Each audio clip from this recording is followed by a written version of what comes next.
Good morning, students. Today we will learn the third method for calculating national income, and this method is value added method. Unlike the other method, in this method we first calculate GVA-MP or GDP-MP. Now at the very outset I have to explain what is this GVA-MP and how it is different from GDP-MP. What is GDP-MP? That in previous classes we have understood. I have explained. Now GVA-MP we have to learn, and later on we will see that basically there is not very much difference between GVA-MP and GDP-MP. Before going into details, I would like to tell you the concept of value added. This one, the concept of value added, what it is. Suppose you are a farm. You are producing something. What you are doing? From the marketplace, you are bringing raw materials, and the cost of that raw material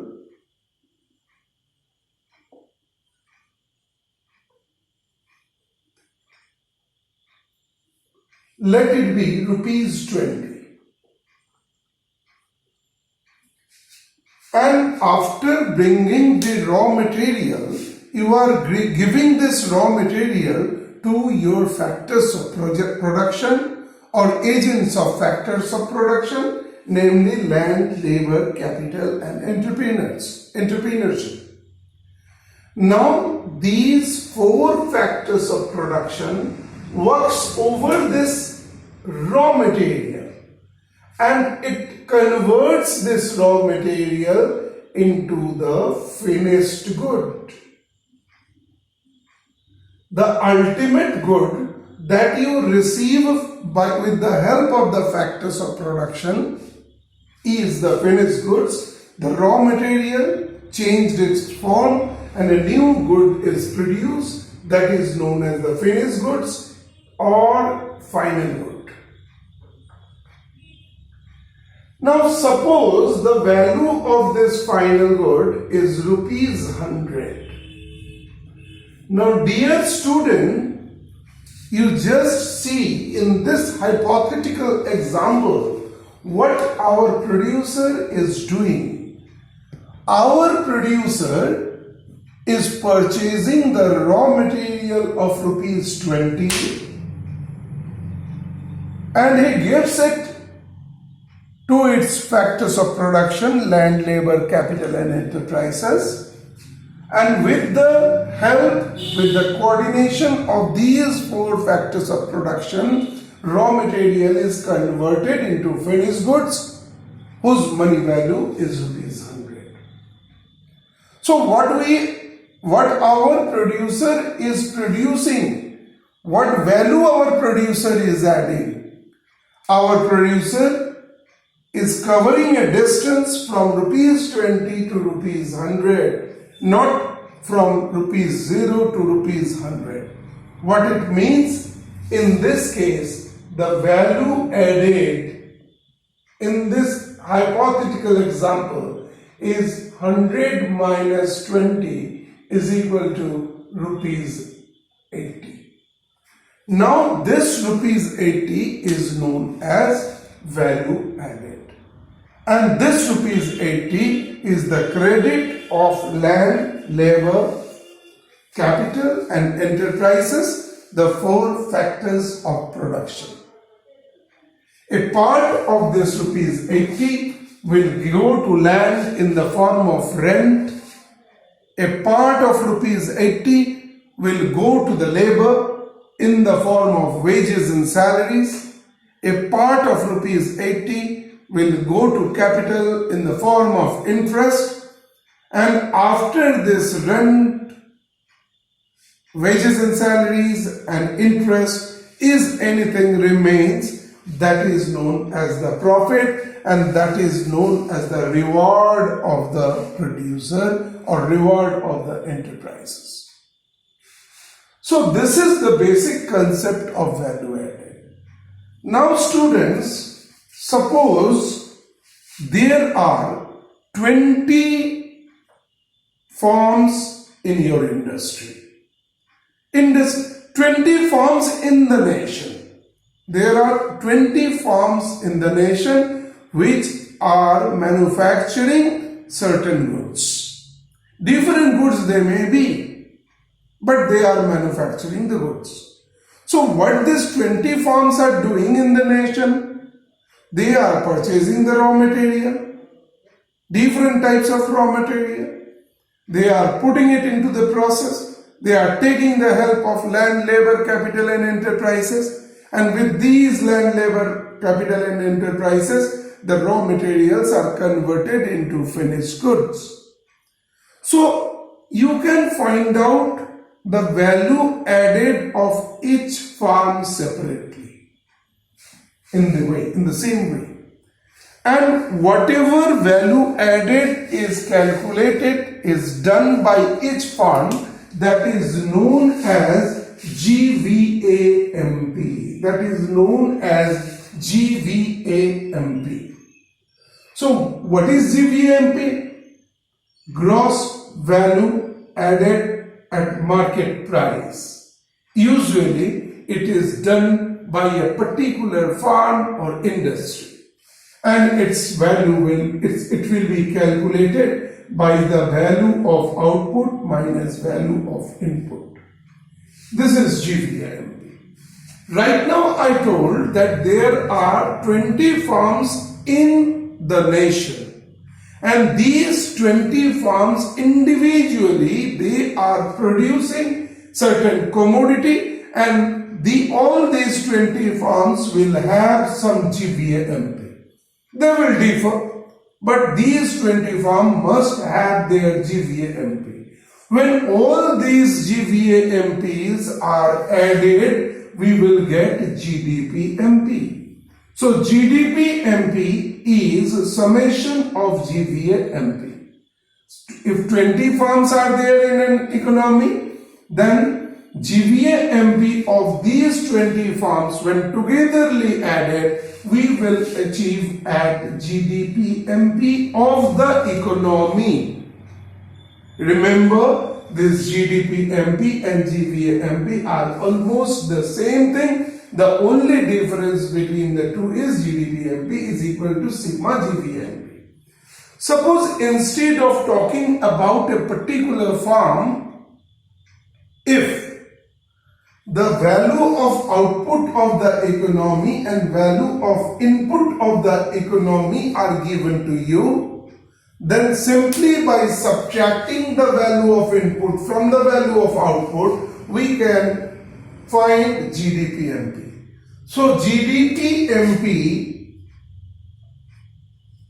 can also be calculated as value of output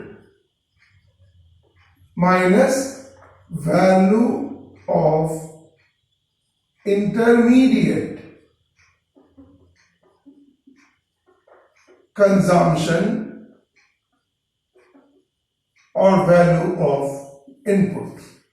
So here you should see the same thing I have written. Then what is the basic difference between the two? The first GVAMP and this GDPMP, same formula I have written. Then what is the basic difference? The basic difference is, in this case, value of output of the entire nation is given, and value of intermediate consumption by the entire nation is given.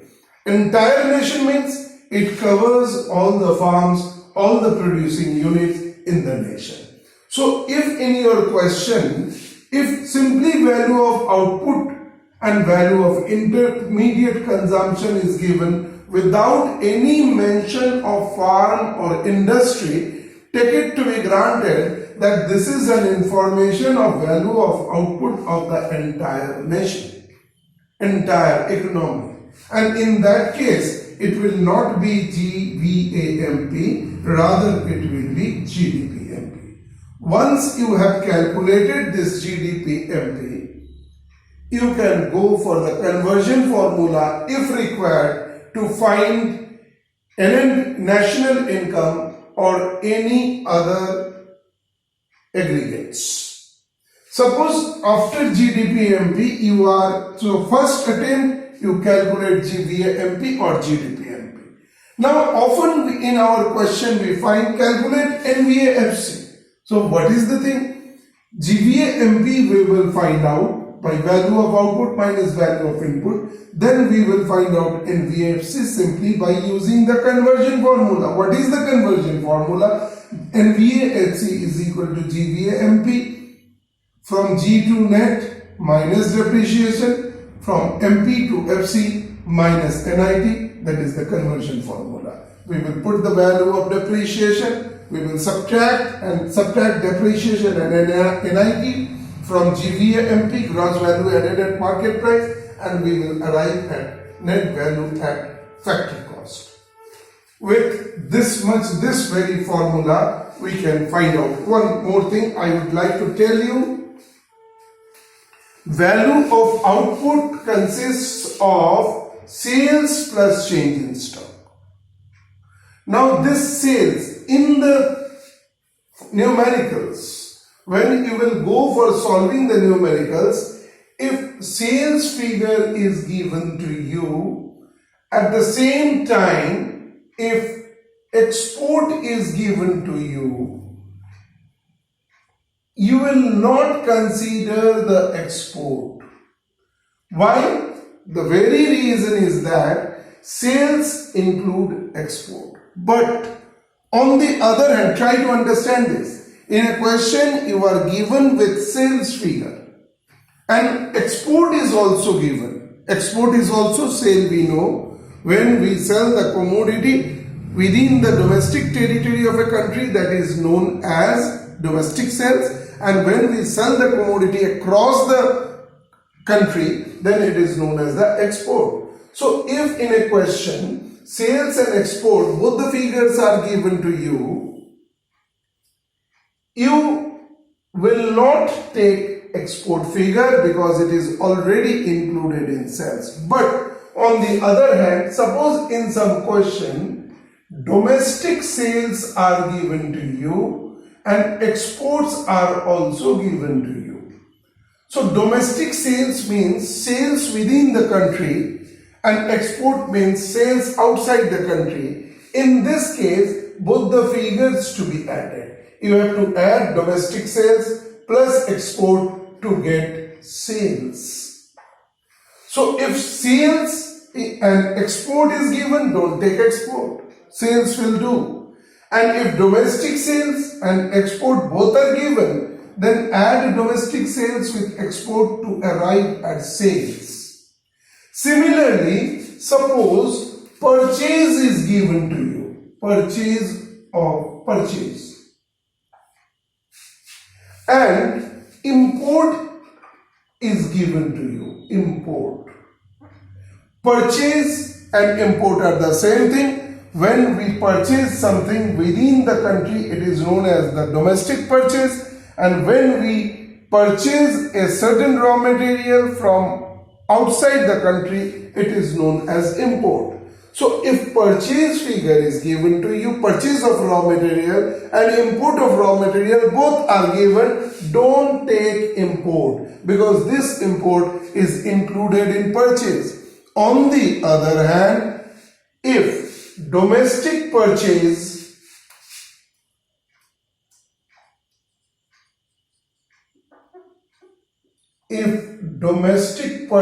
of raw material and import of raw material, both the figures are given to you, remember you have to add the two because domestic purchase means a producer, what he purchases from the domestic market, that is known as the domestic purchase, and import means a producer what he purchases from other rest of the world, that is known as the import. So in that case, in order to find out cost of intermediate consumption, we have to add domestic purchase plus import.